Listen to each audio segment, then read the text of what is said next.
ਭਗਵਤ ਗੀਤਾ ਦੇ ਸੈਕੰਡ ਅਧਿਆਇ ਦੇ ਵਿੱਚ ਕੀ ਗੱਲਾਂ ਬਾਤਾਂ ਚੱਲ ਰਹੀਆਂ ਨੇ ਉਸ ਸੰਬੰਧ ਵਿੱਚ ਅਸੀਂ ਗੱਲਬਾਤ ਕਰ ਰਹੇ ਸਾਂ। ਬ੍ਰੇਕ ਤੋਂ ਪਹਿਲਾਂ ਮਿਸਿਸ ਰਜਨੀ ਸ਼ਰਮਾ ਨੇ ਸਾਨੂੰ ਦੱਸਿਆ ਕਿ ਇੱਕ ਇਨਕੁਇਜ਼ਿਟਿਵ ਮਾਈਂਡ ਜੋ ਹੈ ਉਹ ਬਣ ਗਿਆ ਹੈ ਇਸ ਸਮੇਂ ਅਰਜੁਨਾ ਦਾ, ਤੇ ਉਹ ਇੰਟਰਸਟ ਲੈ ਰਹੇ ਨੇ ਕਿ ਜੋ ਉਹਨਾਂ ਨੂੰ ਦੱਸਿਆ ਜਾ ਰਿਹਾ ਹੈ, ਕਿਉਂਕਿ ਪਹਿਲਾਂ ਤਾਂ ਉਹ ਜੁੜੇ ਹੋਏ ਸੀ ਕਿ ਸੁੱਖ ਜਾਂ ਦੁੱਖ ਦੇ ਵਿੱਚ ਜਾਂ ਸਮਾਨਤਾ ਦਾ ਜਿਹੜਾ ਕਨਸੈਪਟ ਲਿਆਂਦਾ ਗਿਆ ਇਸ ਸਮੇਂ ਕ੍ਰਿਸ਼ਨ ਜੀ ਵੱਲੋਂ, ਉਸ ਸੰਬੰਧ ਵਿੱਚ ਉਹ ਹੋਰ ਇਨਕੁਆਇਰੀ ਕਰਦੇ ਨੇ ਕਿ ਕਿਸ ਤਰੀਕੇ ਨਾਲ ਕੀ ਇਹ ਵੀ ਹੋ ਸਕਦਾ ਹੈ ਕਿ ਇੱਕ ਸਮਾਨਤਾ ਦੀ ਸਟੇਜ ਆ ਜਾਏ ਜਿਸ ਵਿੱਚ ਕਿ ਆਨੰਦਿਤ ਹੋ ਸਕਦਾ ਹੈ ਬੰदा।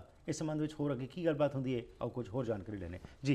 सो सेल्फ रियलाइजेशन का जो एक कॉन्सेप्ट अभी शुरू होने जा रहा है और इसके बारे में अभी सिर्फ बातें थोड़ी सी हुई हैं, अब आगे किस तरीके से कृष्ण जी जो हैं वो अर्जुना को और इन्वॉल्व करते हैं और उनका जो मनोबल है उसको और उठाते हैं ताकि अपने आप वो धनुष पकड़ के अब वो जंग में जाएं। जी, तो भगवान ने वो सेल्फ रियलाइजेशन की बात की कि कर्तव्य कर्मों को समत्व बुद्धि से जब तुम करते रहोगे तो तुम अपने आप धीरे धीरे over a period of time you would reach at that mental stage.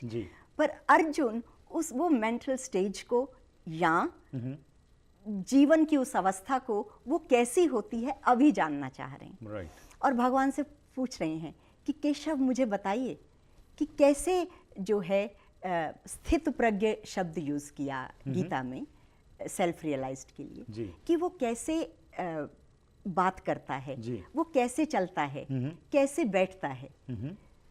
तो यहाँ पर भगवान ने कहा कि देखो जो सेल्फ रियलाइज्ड है वो आत्मा से आत्मा में ही संतुष्ट रहता है।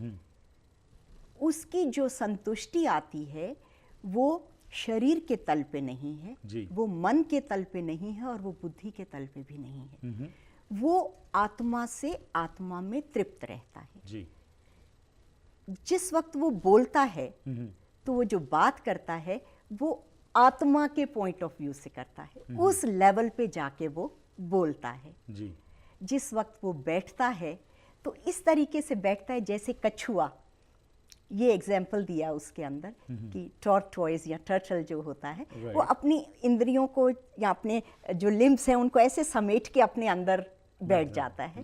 तो इसी तरह से जो स्थित प्रज्ञ है वो अपनी इंद्रियों को समेट के अपने अंदर ही रमण करता है। उसकी इंद्रियों को बाहर के विषय नहीं चाहिए to amuse him, you know, to entertain him, वो अपने अंदर ही रमण करता है। सो पांच विकार जो हैं काम क्रोध लोभ मोह अहंकार जो हैं उनसे उनका उसका असर नहीं पड़ता उसके ऊपर, क्योंकि आत्मक तौर के ऊपर वो इतना स्ट्रेंथ उसको मिल जाती है।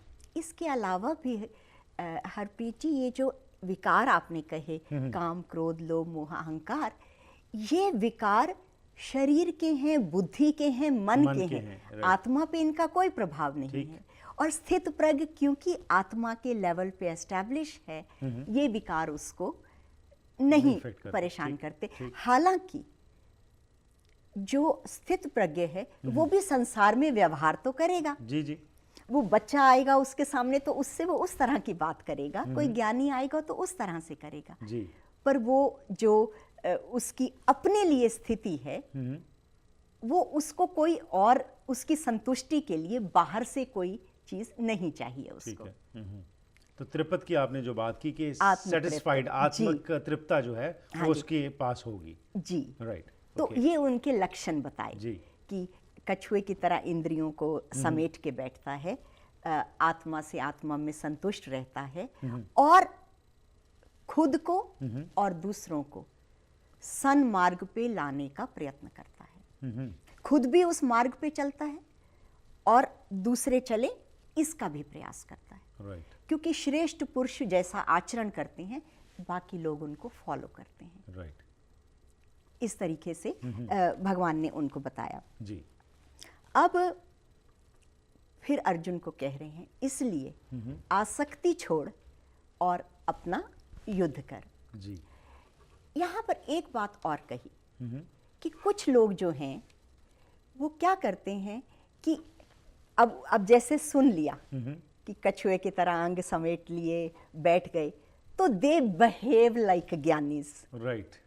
But that internal transformation is not there. Is not there. जी। वो क्या होगा कि बाहर से तो वो ऐसा दिखेगा कि वो लगे हुए हैं अपना धर्म के काम में और उन्होंने अपना इस तरह से कि अपने को समेटा हुआ है, Right. लेकिन अगर मन से वो विषयों का चिंतन कर रहे हैं, ठीक, भगवान ने कहा वो पाखंडी हैं, हिपोक्रेट हैं, राइट, मिथ्याचारी हैं। उसके लिए उस चीज को उन्होंने कोई भी वैल्यू नहीं दी है। Right. तो इसका मतलब जो धर्म है या रिचुअल हैं किसी भी धर्म के, वो बाहर हैं, राइट, वो मन की अवस्था नहीं है। तो जो मन की आत्मिक अवस्था है या जो आत्मा की अवस्था है, जी। उसको दिया। तो आपने बाहर से तो वैसा वेशभूषा और सब बना ली, जी। लेकिन आपने अंदर से अगर मन से आपकी कामनाएं अभी भी चलती रही, विषयों का चिंतन चलता रहा, तो भगवान ने कहा कि वो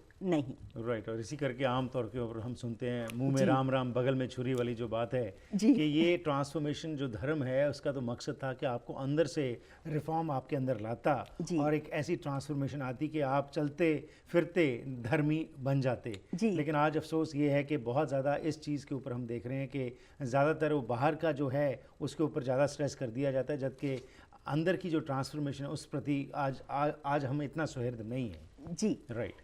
अच्छा, यहाँ पे जिस तरह से विषयों के चिंतन की बात भगवान ने शुरू करी और उसको मिथ्याचारी बताया, यहाँ पर वेरी वेरी इम्पोर्टेंट भगवान ने एक तरह का एक फॉर्मूला बताया, जी। एक साइंटिफिक प्रोसेस बताया कि कैसे जो है वो मनुष्य अपना विनाश कर लेता है। और वो उन्होंने एक सेट फॉर्मूला या सेट प्रोसेस दिया, जी। और वो वैलिड है। जैसे हम पिछली बार बात कर रहे थे कि 5000 साल पहले गीता लिखी गई, जी, जी। आज की डेट में भी वो वैलिड है। उन्होंने कहा कि जब मनुष्य विषयों का चिंतन करता है, जी। या संग करता है, विषयों का चिंतन करता है, तो फिर उसके अंदर उस चिंतन से डिजायर पैदा होती है। जब वो डिजायर फुलफिल नहीं होती जी। तो क्रोध का जन्म होता है। जो अपूरत कामनाएं हैं वो क्रोध को बढ़ाती हैं। ठीक। क्रोध जो है वो बुद्धि को नष्ट करता है, और जब बुद्धि का नष्ट होता है तो मनुष्य स्वयं नष्ट हो जाता है। So this is a process. विषयों का चिंतन, राइट।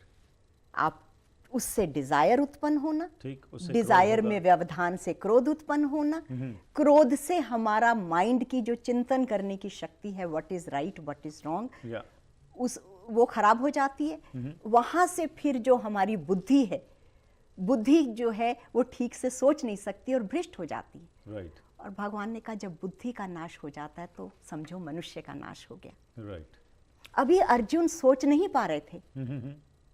देखिए, थोड़े से कंफ्यूजन ने उनको कहां से कहां लाके खड़ा कर दिया। राइट। एक वीर योद्धा, महाबली प्रतापी राजा, और इस तरह के कमजोर चिंतन ने, बुद्धि की उस अवस्था ने किस तरह से उनको एक कायर के तरीके, हारे हुए इंसान के तरीके, डिप्रेशन के उसमें लाके कगार पे खड़ा कर दिया। राइट। तो भगवान ने कहा कि ये प्रोसेस है, राइट। सो इससे ये भी है it's all interrelated. all interrelated and outside strength is not an indication that a person is strong inside also। ये कोई बाहरली जो आपकी मजबूती है वो ये नहीं शो करती कि ज़रूरी नहीं है कि अंदर से भी इंसान मजबूत हो, और ये अर्जुन का एग्जाम्पल हमारे सामने बिल्कुल आता है सामने। जी। राइट। तो अब क्या हुआ कि जब अर्जुन ने भगवान से बात सुनी ज्ञान की कि तू समत्व योग रख, लाभ हानि जय पराजय सबको समान समझ, बुद्धि से काम ले, जी। और ये बुद्धि के ऊपर इतना जोर दे रहे हैं कि बुद्धि नष्ट हो जाती है, और फिर एक तरफ से मुझे कह रहे हैं कर्म करो, राइट। और वो भी वॉर का। तो अगर मैं बुद्धि से ही अपने एनालाइज करके इंटेलिजेंट तरीके से अपनी प्रॉब्लम को सॉल्व कर लूं और यहां से इस वक्त मैं वॉक आउट कर जाऊं, because I don't want to get into this, बुद्धि से सोच के समझ के मैं सही नतीजे पे ऐसे करूं और फिर ये कर्म मुझे ना करना पड़े, तो अब क्या है, सॉर्ट ऑफ सिचुएशन ये उनके माइंड में क्वेश्चन आया और वो और फिर से कंफ्यूज हो गए। सो वही बात आ गई कि अभी भी माइंड जो है वो अपना जो अभी वेवरिंग माइंड, अभी वेवरिंग माइंड है, और अभी चाहे वो बातें सुन रहे हैं, असर डाल रही हैं, हाँ। लेकिन वो अभी ऊपरले तल के ऊपर अभी अंदर नहीं लग रही। सुन के वो प्रभावित तो हो रहे हैं, लेकिन फिर भी माइंड जो है अभी भी हैवियर है, मन जो है वो अभी हैवियर है। हाँ जी। राइट। तो इसमें एक बात मैं यहाँ पर आपको कहूंगी कि जो कि हमारी फर्दर उसके लिए onset of that stage, जी। कि यहाँ फिर भगवान से उन्होंने प्रश्न किया। अब अर्जुन पहले तो वो पूछ रहे थे सेल्फ रियलाइज्ड कैसे हैं, Right. वहां से सुन के फिर भगवान ने इंद्रियों के विषयों की इनकी बात करी और फिर से उसको अपने कर्तव्य की बात याद दिलाई। जी। तो वो भी फिर उसी अवस्था में आके अब पूछ रहे हैं कि अगर आप कहते हैं कि कर्म से बुद्धि श्रेष्ठ है, ज्ञानवान होना अच्छा है, जी। तो आप इस भयंकर काम में मुझे क्यों लगा रहे हो? आप तो मुझे कंफ्यूज कर रहे हो। ठीक। कभी आप कह रहे हो कि तू बुद्धि से ज्ञान से काम ले, ठीक। फिर कह रहे हो कि नहीं तू कर्म कर। राइट। तो आप सॉर्ट ऑफ मुझे आपकी बात कॉन्ट्राडिक्टरी लग रही है। सो इसके बाद में ये कॉन्ट्राडिक्शन असल में नहीं थी, लेकिन ये तो एक ज़रिया था जिसके द्वारे वो चाह रहे थे कि और उनसे प्रश्न उठें ताकि एकदम क्लियर हो जाए। अगले एपिसोड में हम विस्तार में बात करेंगे कि क्या कहा जाता है और किस चीज़ के ऊपर एम्फोसाइज किया जाएगा। अगले हफ्ते बात करेंगे। आपका बहुत बहुत धन्यवाद। Thank you very much for time. Thank you. ਇਹ ਨਵੀਂ ਸੀਰੀਜ਼ ਜੋ ਅਸੀਂ ਸ਼ੁਰੂ ਕੀਤੀ ਹੈ ਜੀ ਭਗਵਦ ਗੀਤਾ ਦੇ ਸੰਬੰਧ ਵਿੱਚ ਆ ਕੇ ਮਿਸਿਸ ਰਜਨੀ ਸ਼ਰਮਾ ਤੁਹਾਡੇ ਨਾਲ ਸਾਂਝ ਪਾਇਆ ਕਰਦੇ ਨੇ। ਇਸ ਦਾ ਮੁੱਖ ਮਕਸਦ ਇਹੀ ਹੈਗਾ ਕਿ ਸਾਨੂੰ ਗਿਆਨ ਹੋਏ ਕਿ ਸਾਡੇ ਗ੍ਰੰਥਾਂ 'ਚ ਕੀ ਲਿਖਿਆ ਗਿਆ ਹੈ। ਇਹ ਜ਼ਰੂਰੀ ਨਹੀਂ ਕਿ ਹਰ ਇੱਕ ਗ੍ਰੰਥ ਵਿੱਚ ਜੋ ਕੁਝ ਲਿਖਿਆ ਗਿਆ ਉਸ ਨੂੰ ਅਸੀਂ ਮੰਨੀਏ। ਜਿਹੜੇ ਵੀ ਧਰਮ ਨੂੰ ਅਸੀਂ ਬਿਲੋਂਗ ਕਰਦੇ ਹਾਂ ਉਸ ਵਿੱਚ ਅਸੀਂ ਹੋਰ ਪਰਪੱਕ ਹੋਈਏ, ਯਾਨੀ ਕਿ ਆਪ ਸਟੱਡੀਜ਼ ਕਰੀਏ। ਮਿਸਿਸ ਰਜਨੀ ਸ਼ਰਮਾ ਕੋਈ ਪ੍ਰੀਚਰ ਨਹੀਂ, ਕੋਈ ਕਥਾਵਾਚਕ ਨਹੀਂ ਹੈਗੇ ਜਿਹੜੇ ਕਿ ਆ ਕੇ ਉਪਦੇਸ਼ ਕਰ ਰਹੇ ਨੇ।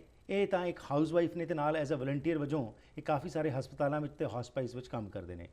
ਇਹਨਾਂ ਨੇ ਜੇਕਰ ਇਹ ਸਟੱਡੀ ਕਰਕੇ ਆ ਕੇ ਇਹ ਇਨੀਸ਼ੀਏਟਿਵ ਲਿਆ ਕਿ ਜੋ ਨੌਲੇਜ ਇਹਨਾਂ ਕੋਲ ਹੈ ਉਸ ਨੂੰ ਵੰਡਿਆ ਜਾਏ, ਇਸੇ ਤਰੀਕੇ ਨਾਲ ਆਓ ਅਸੀਂ ਵੀ ਯਤਨ ਕਰੀਏ ਕਿ ਜਿਹੜੇ ਵੀ ਧਰਮ ਨੂੰ ਅਸੀਂ ਬਿਲੋਂਗ ਕਰਦੇ ਹਾਂ ਆਪਣੇ ਗ੍ਰੰਥਾਂ ਨੂੰ ਪੜ੍ਹੀਏ, ਸਮਝੀਏ, ਵਿਚਾਰੀਏ ਤੇ ਉਸ ਤੋਂ ਸਭ ਤੋਂ ਉੱਤੇ ਉਹਨਾਂ ਚੀਜ਼ਾਂ ਨੂੰ ਆਪਣੇ ਜੀਵਨ ਵਿੱਚ ਗ੍ਰਹਿਣ ਕਰੀਏ।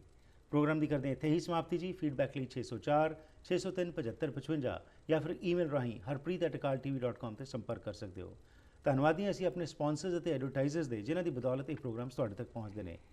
ਇਹ ਪ੍ਰੋਗਰਾਮ ਕੱਲਾ ਪ੍ਰੋਗਰਾਮ ਹੈ ਪੂਰੇ ਉੱਤਰੀ ਅਮਰੀਕਾ ਵਿੱਚ, ਜਿਸ ਵਿੱਚ ਕਿ ਹਰ ਰੋਜ਼ ਅਸੀਂ ਤੁਹਾਡੇ ਨਾਲ ਸਪਿਰਿਚੁਅਲ ਇਸ਼ੂਜ਼ ਬਾਰੇ ਡਿਸਕਸ਼ਨ ਕਰਦੇ ਹਾਂ। ਇਸ ਵਾਸਤੇ ਤੁਹਾਡੇ ਸਹਿਯੋਗ ਦੀ ਮੰਗ ਕਰਦੇ ਹਾਂ। ਸੋ ਜ਼ਰੂਰ ਜੇਕਰ ਤੁਹਾਡੀ ਕੋਈ ਬਿਜ਼ਨਸ ਹੋਵੇ ਜਾਂ ਤੁਸੀਂ ਇਸ ਪ੍ਰੋਗਰਾਮ ਨੂੰ ਸਪਾਂਸਰ ਕਰਨਾ ਚਾਹੋ ਤਾਂ ਸਾਡੇ ਨਾਲ ਜ਼ਰੂਰ ਸੰਪਰਕ ਕਰਨਾ।